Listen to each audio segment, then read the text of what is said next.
immense plaisir de vous accueillir aujourd'hui au Centre d'innovation YIRI pour cette 4e édition du YIRI Talk, consacrée à un sujet aussi passionnant que nécessaire, l'impact des femmes dans le sport en Afrique. Donc je tiens aussi à saluer vraiment la plupart de nos 5 invités, donc Muriel Aouré, Hélène Ibo-Kumba, Lucette Deyed, Irène Awa et Tia pour avoir accepté notre invitation. Bonjour à tous, chers collaborateurs et collaboratrices d'AGL, chers invités, mesdames et messieurs, chers panélistes. C'est avec joie que je prends la parole ce matin au sein de notre centre d'innovation YIRI pour ouvrir ce panel consacré à l'impact des femmes dans le sport en Afrique. Cette lucarne s'inscrit dans le cadre de la CAN féminine 2025, dont la finale se jouera ce samedi au Maroc. En tant que sponsor de la compétition, Africa Global Logistics souhaite réaffirmer son engagement en faveur du leadership féminin et donner plus de lumière à toutes ces femmes qui chaque jour font bouger les lignes sur le continent. Je salue également la Fédération ivoirienne de football, avec qui nous avons noué un partenariat stratégique pour la valorisation du football ivoirien, autant pour les équipes masculines que féminines. Honorables invités, je voudrais remercier l'ensemble des participants à ce moment d'échange et saluer chaleureusement ces femmes d'exception que sont nos brillantes panélistes pour l'honneur qu'elles nous font de partager leur expérience aujourd'hui. Muriel Aouré, légende vivante de l'athlétisme, notre fierté. Hélène Ibo-Kumba, championne d'Afrique de taekwondo. Lucette Deyed, chevrie ouvrière du football féminin à la FIF. Irène Aoua, arbitre internationale et formatrice. Et Tia, journaliste talentueuse qui modère cette rencontre. Notre mission n'est pas seulement de réaliser des exploits, nous devons surtout avoir de l'impact et inspirer les jeunes générations. C'est notre rôle. Je vous souhaite des échanges riches, vrais et porteurs d'espoir. Merci mesdames. Merci beaucoup, Madame Cissé, donc directrice régionale AGL Côte d'Ivoire et Burkina Faso. Je pense que ça mérite quelques applaudissements, mesdames et messieurs. Cette 4e édition du YIRI Talk sur ce sujet, je le disais, passionnant et sur lequel il y a tellement de choses à dire, à savoir l'impact des femmes dans le sport ici, chez nous, en Afrique. Alors, sans plus tarder, mesdames et messieurs, je vous invite à entrer dans le vif des échanges. Alors, je vous propose de vous installer, de vous inspirer et surtout de vous laisser porter par des histoires, les histoires de ces femmes qui courent, qui frappent, qui décident et surtout qui sont là pour tracer la voie. Bienvenue dans ce YIRI Talk number 4.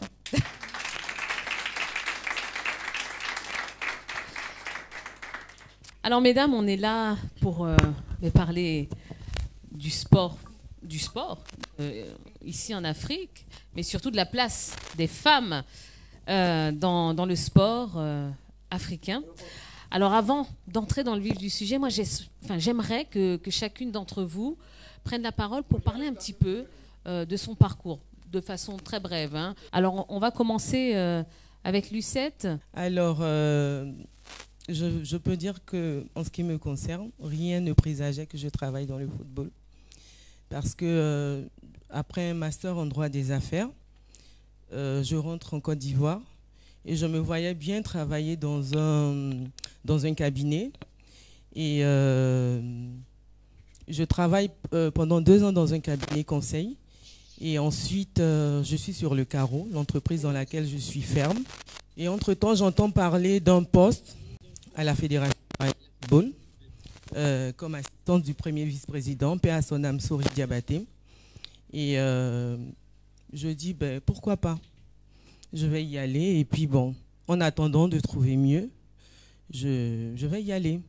Et donc je pars.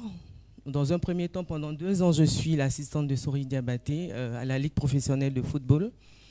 Et après, on me dit, écoute, tu vas t'occuper du football féminin. Et je commence à m'occuper du football féminin en 2013.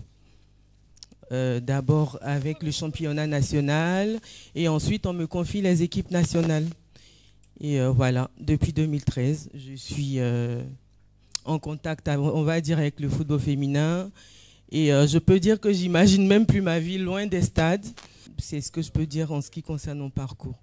Voilà. Irène, alors une femme arbitre, cette aventure commence quand, où et comment? Je n'imaginais pas un instant me retrouver dans le football. De formation, je suis enseignante du primaire, et ma passion c'était le handball. J'avais commencé avec le handball, je jouais, et la situation professionnelle a fait que je me suis éloigné d'Abidjan. Donc, par rapport à ce déplacement, je me suis retrouvé avec des collègues qui étaient arbitres, qui m'ont invité pour que je vienne voir. Et je suis venu voir, je suis resté. Depuis 1998, j'ai commencé l'arbitrage. Et en 2006, je suis devenu arbitre international. De 2006 à 2016. Et maintenant, je suis instructeur en chef du département de l'arbitrage. C'est-à-dire tout ce qui est technique, formation des arbitres, c'est nous qui pilotons cela. Et après, je me suis mise à organiser les femmes pour mieux les encadrer, pour mieux les orienter. C'est comme cela aussi que naît l'amicale de toutes les femmes arbitres de football de Côte d'Ivoire. Merci. Hélène, alors le taekwondo. J'imagine que les parents, quand vous leur dites, quand vous leur annoncez, bon ben voilà, je veux faire du taekwondo, voilà, ça a été un petit peu vu de façon un peu bizarre. Au début, je ne voulais pas pratiquer le taekwondo. Et c'est ma grand-mère qui m'a inscrite au taekwondo.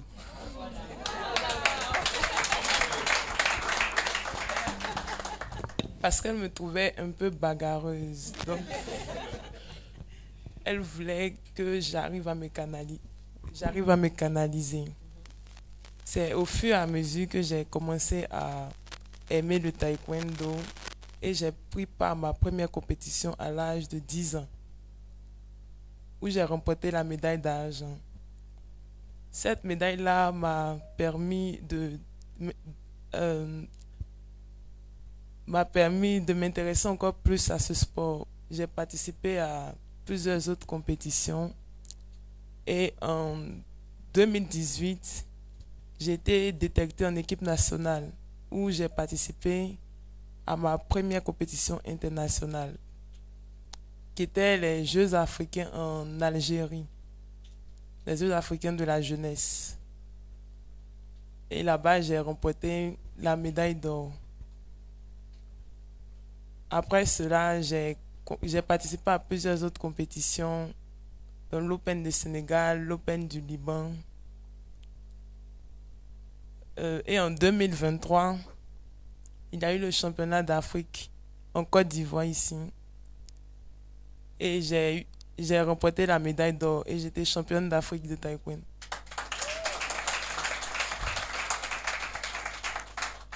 Muriel, bon, on a l'impression que vous êtes née sur des pistes de sprint. Quand on vous voit, voilà, c'est Muriel Aouré. Notre cœur chauffe pas, comme on dit. Voilà, quand vous êtes dans les starting blocks, on se dit là, on est sûr d'avoir quelque chose, on est sûr d'être fier de notre pays. Comment l'aventure commence pour vous? Wow, elle a commencé au collège, aux États-Unis. J'ai fait mes études, une partie de mes études aux États-Unis, donc j'étais en Virginie. Et par hasard, comme ça, ma famille, on venait juste de déménager, on avait changé de ville. Donc le premier jour de classe, je suis allée voir la directrice de l'école et j'étais toute malheureuse parce que je venais de changer d'école, j'avais pas d'amis, je connaissais personne. Donc elle m'a proposé, elle m'a dit, tu sais, une manière de te faire des amis, c'est de faire du sport. Ici, aux États-Unis, on a des programmes qui sont sport-études. Donc, qu'est-ce que tu peux faire? Je lui ai dit, rien, pas le foot, mais je sais que quand j'étais petite, à la récré, je courais toujours contre les garçons et je les battais. Et c'est là qu'elle m'a parlé de l'athlétisme. Donc, j'ai découvert l'athlétisme, m'a pris en même temps et m'a amené dans le bureau mon professeur d'histoire, qui était l'entraîneur de l'équipe d'athlétisme. Et le même jour, j'ai fait le test sur 40 mètres et pieds nus en plus. Et j'ai battu le record de l'école. Donc,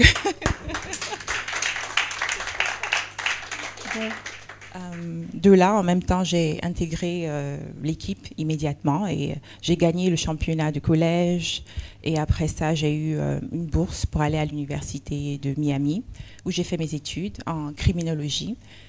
Et après ça, j'ai signé mon premier contrat pro chez Nike en 2011.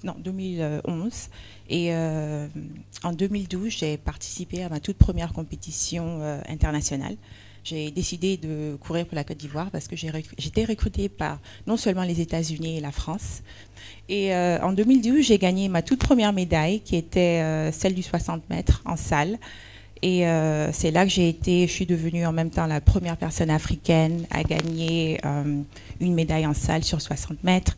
Et l'année après ça, j'ai fait le championnat du monde à Moscou en plein air où j'ai encore été la toute première personne africaine, comme homme ou femme, sur 100 mètres et 200 mètres, être non seulement dans une finale, et en plus de ça, gagner, monter sur le podium. Donc j'ai fait 2 médailles d'argent. Et bon, le parcours est vraiment très long, mais voilà, c'est ça. Et aujourd'hui, elle est 5 fois championne du monde et 4 fois vice-championne. C'est ça. Voilà. Alors, mesdames, puisqu'on est là pour parler un petit peu des problématiques qu'il y a et puis se proposer également des solutions, dans vos parcours respectifs, à vous entendre, on a l'impression que tout a été facile, qu'il n'y a pas eu de difficultés particulières. Que ce soit dans l'administration ou que ce soit dans la pratique du sport. Est-ce que je me trompe? Et dites-moi oui, vraiment, s'il vous plaît. Non, est-ce qu'il y a eu des difficultés particulières? Alors, on commence avec notre arbitre, notre ancien arbitre international. Être une femme dans l'arbitrage, est-ce que c'est difficile? Être une femme dans l'arbitrage, c'est difficile. C'est difficile, c'est beaucoup difficile. Parce que vous savez, la femme, déjà, il faut pouvoir gérer sa vie de femme et l'arbitrage. Vraiment, ça n'a pas été facile. Et sur le plan familial, je me suis marié très tardivement à cause de cela. Parce que tout le temps en voyage, tout le temps en déplacement, ce n'est pas tous les hommes qui l'acceptent. Donc ça influe sur la vie de foyer des femmes arbitres de football. La plupart des arbitres que vous voyez internationaux ne sont pas mariés, elles ne sont pas en couple. Voilà, elles vivent seules. Parce qu'il faut pouvoir trouver la bonne personne qui ne va pas s'opposer à cette vie de sportif-là. Et puis, quand je rentrais dans l'arbitrage, j'étais déjà enseignante. Donc, c'était difficile. Enseignante du primaire, je devais être dans une classe et je me retrouvais en train de voyager à tout moment. Donc, mes supérieurs hiérarchiques, mes collègues, c'était devenu difficile. Mais pourquoi est-ce qu'elle est tout le temps partie? Elle ne travaille pas et on la paye. Donc, ils ne voyaient pas le côté ambassadrice de la Côte d'Ivoire. Non.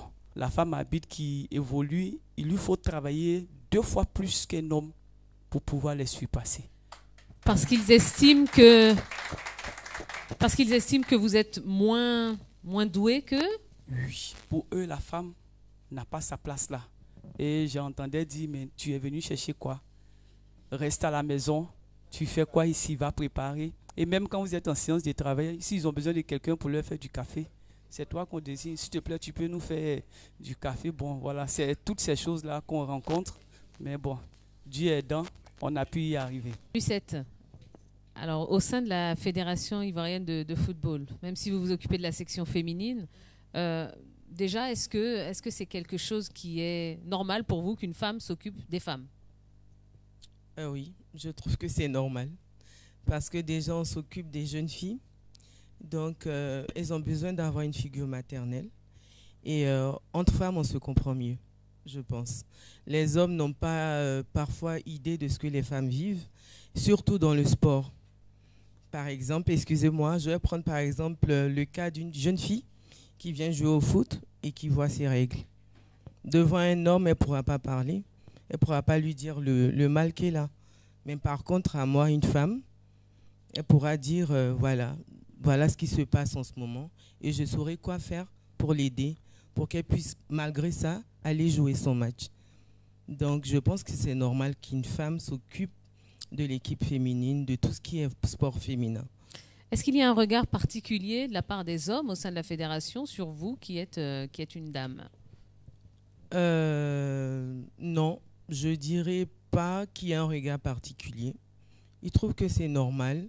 C'est au contraire, j'ai reçu beaucoup de félicitations, beaucoup d'aide venant des hommes et d'un homme en particulier qui a eu confiance en moi et qui a dit tiens, tu peux t'occuper des équipes féminines. Parlons des difficultés. Alors, on a 2 athlètes ici. Muriel, Hélène, quand on est athlète, quand on est une femme athlète ici en Afrique, quelles sont les plus grosses difficultés qu'on rencontre ? Muriel ? Pour moi, une des plus grosses difficultés que j'ai rencontrées au début, c'était convaincre ma mère.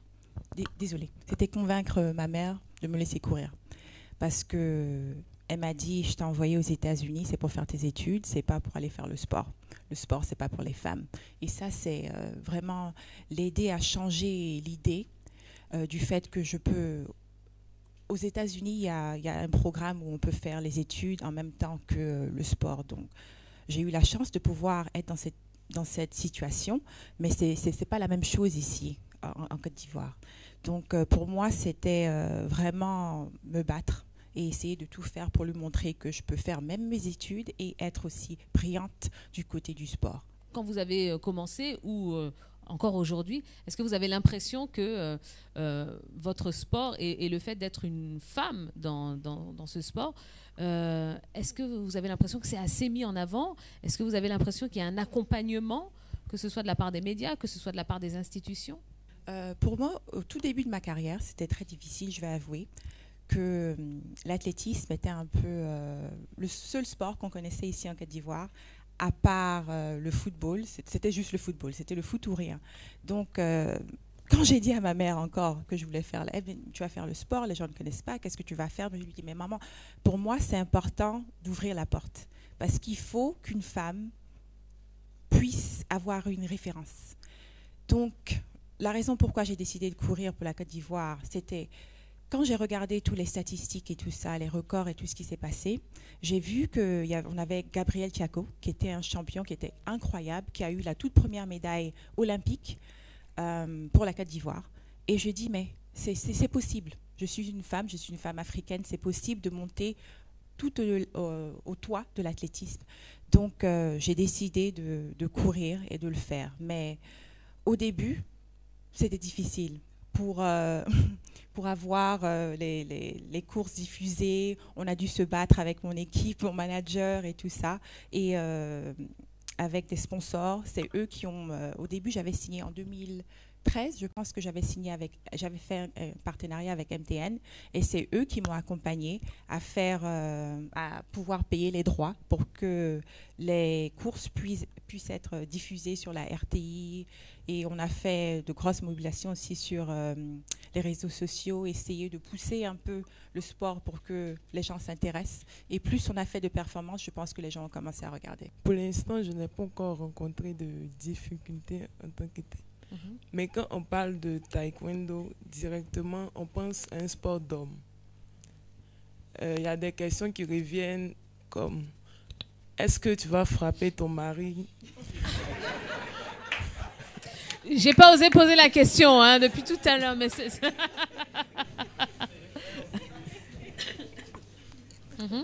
Alors que ce n'est pas ça.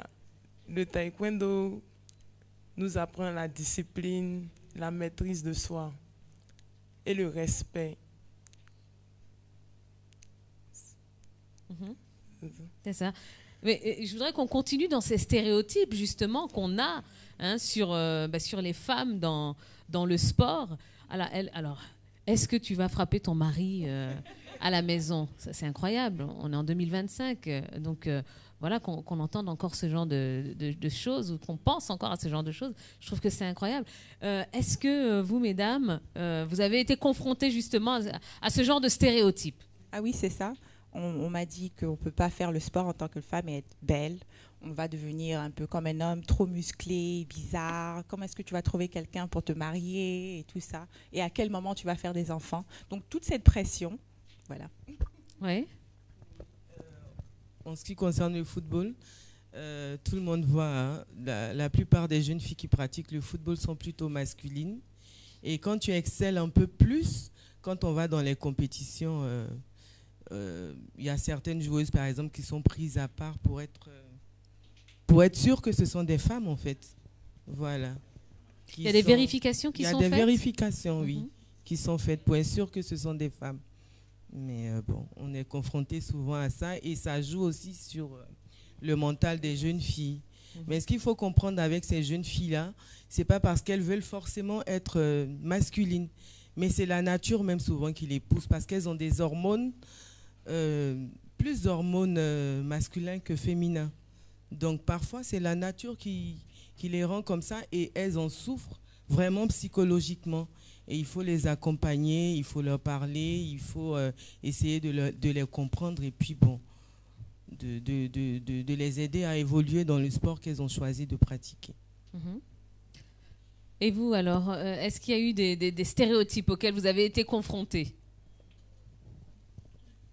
Alors, oui, j'ai été confronté à beaucoup de stéréotypes.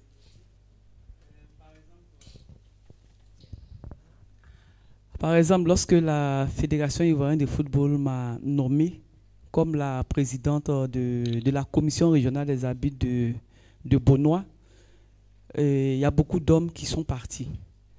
Oui, ils ont quitté cette CRA-là parce qu'ils se sont dit qu'une femme à la tête, ils ne peuvent pas travailler avec une femme à la tête. Ouais.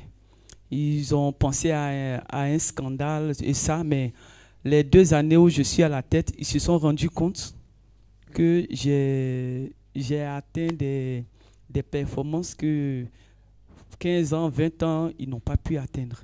Donc, progressivement, aujourd'hui, ils voient le développement qui est en train d'être fait au niveau de cette commission-là. Beaucoup de choses qui sont en train d'être faites et ils sont en train de revenir à la raison, en fait. Et au niveau des parents, nos mamans, elles aiment bien voir leur fille comme une femme africaine. Donc, il y a ma mère qui se plaignait tout le temps parce qu'un arbitre, c'est un athlète plein. Tu t'entraînes comme un athlète. Oui. Donc, imaginez, il n'y avait pas de rondeur, il n'y avait rien. Et ma mère qui se plaignait à tout moment, mais c'est quel enfant garçon j'ai fait qu'elle a. Et lorsque j'ai laissé l'arbitrage, où j'ai commencé à prendre des rondeurs, elle était toute heureuse. Ben voilà, c'est cette pression culturelle, cette pression, cette pression sociale, hein, qu'il y a au-dessus de la tête des femmes qui évoluent dans le sport. Alors, pour que les gens comprennent bien, hein, pour que voilà, pour une fois qu'on a la parole, on a l'occasion aussi de se vendre et de se valoriser. Irène, qu'est-ce qu'une femme peut apporter de plus qu'un homme? Voilà, à la tête, par exemple, d'une institution sportive. La femme peut apporter beaucoup. Elle peut apporter beaucoup parce que quand les hommes sont dans l'administration, quand il n'y a que des hommes, on peut dire que c'est 50% des réalités de tous les jours qui sont prises en compte. Et on frôle la standing ovation là, de la part de Madame Cissé. Hein. Oui. Parce qu'en fait, la femme, c'est un tout. Elle est à la fois mère, elle est femme, elle est fille. Donc, elle représente 50% des réalités de la vie de tous les jours. Donc, lorsque la femme est à la tête d'une responsabilité, lorsqu'elle est avec les hommes, on prend des décisions qui sont complètes parce que ça prend en compte toutes les réalités, que ce soit tant au niveau des enfants, des filles que des hommes. Donc, la femme à la tête d'une administration, vraiment, les décisions sont très correctes et très bonnes à encourager.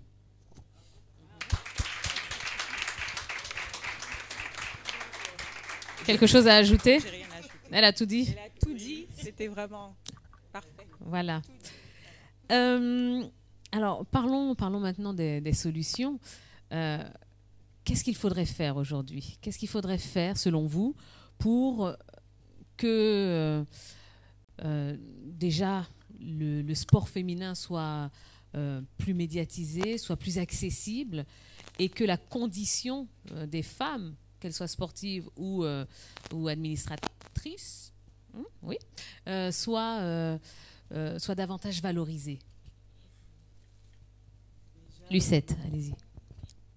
Merci. Déjà, il faut plus médiatiser, comme vous l'avez dit, en organisant beaucoup plus d'événements pour parler des sports féminins en général, organiser beaucoup plus de compétitions et surtout permettre aux femmes et aux hommes d'avoir une égalité salariale.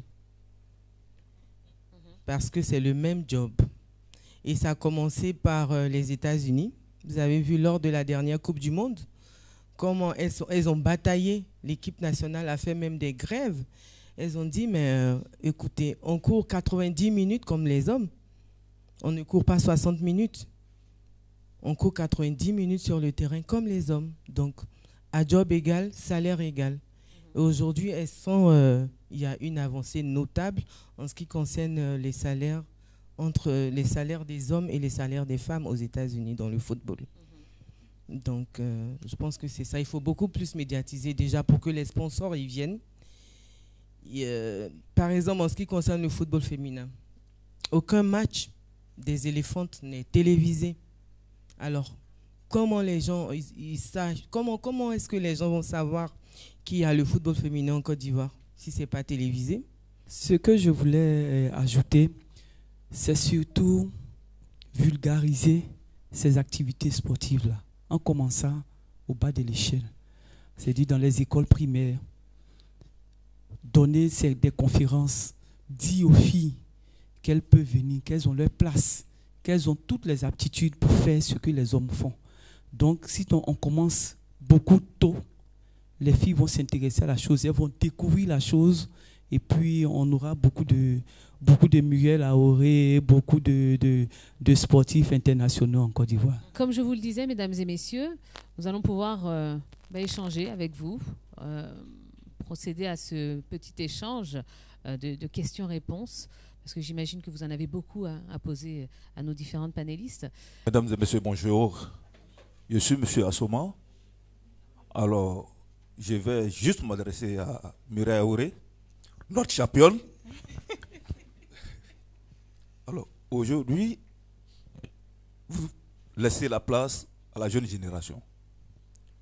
Vous vous êtes assuré que, effectivement, la relève vous accompagnera. Telle est ma question.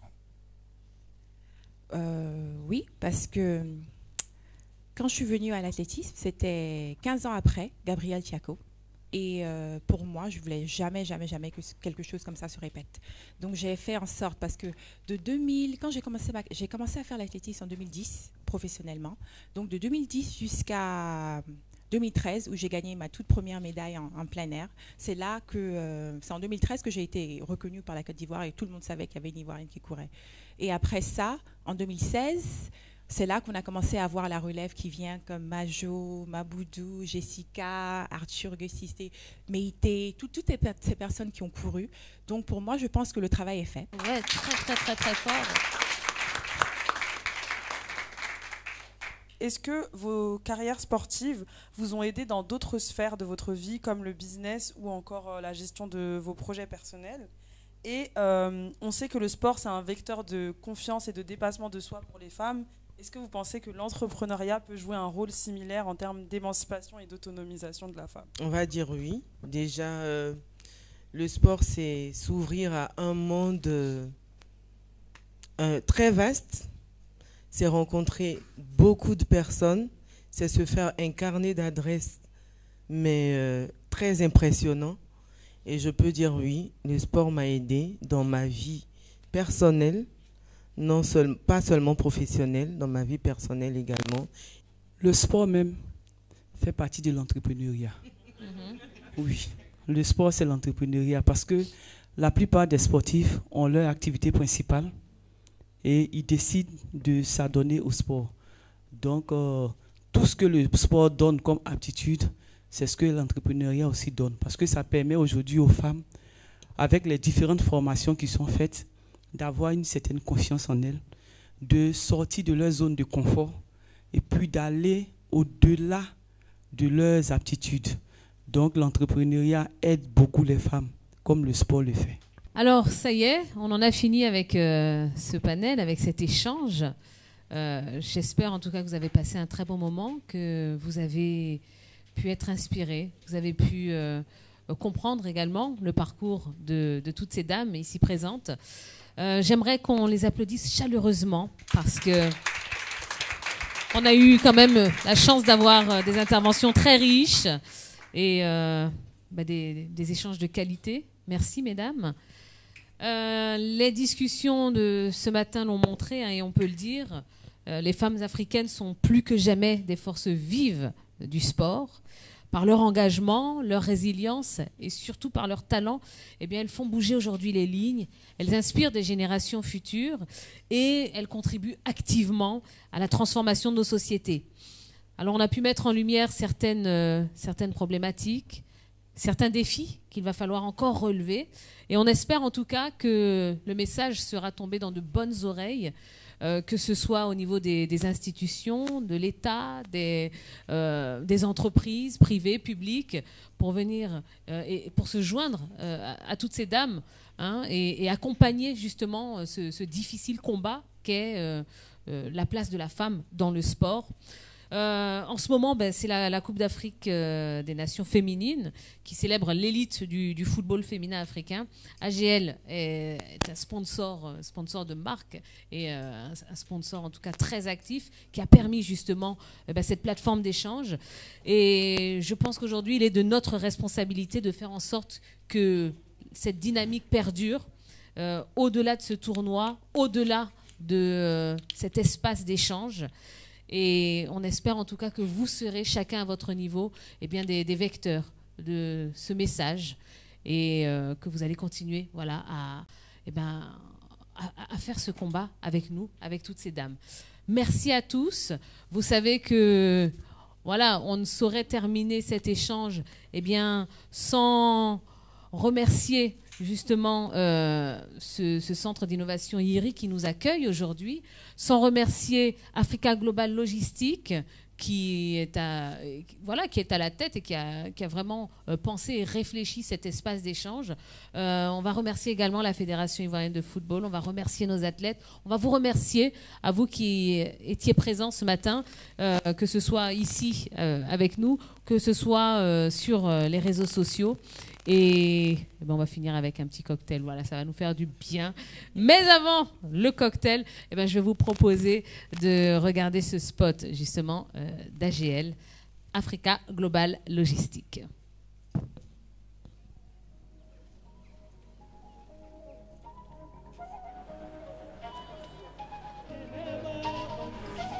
Écoutez.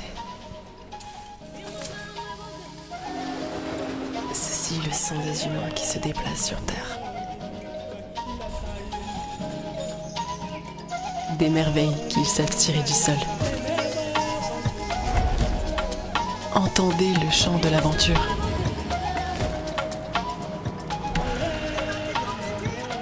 Du désir d'aller toujours plus loin, plus haut.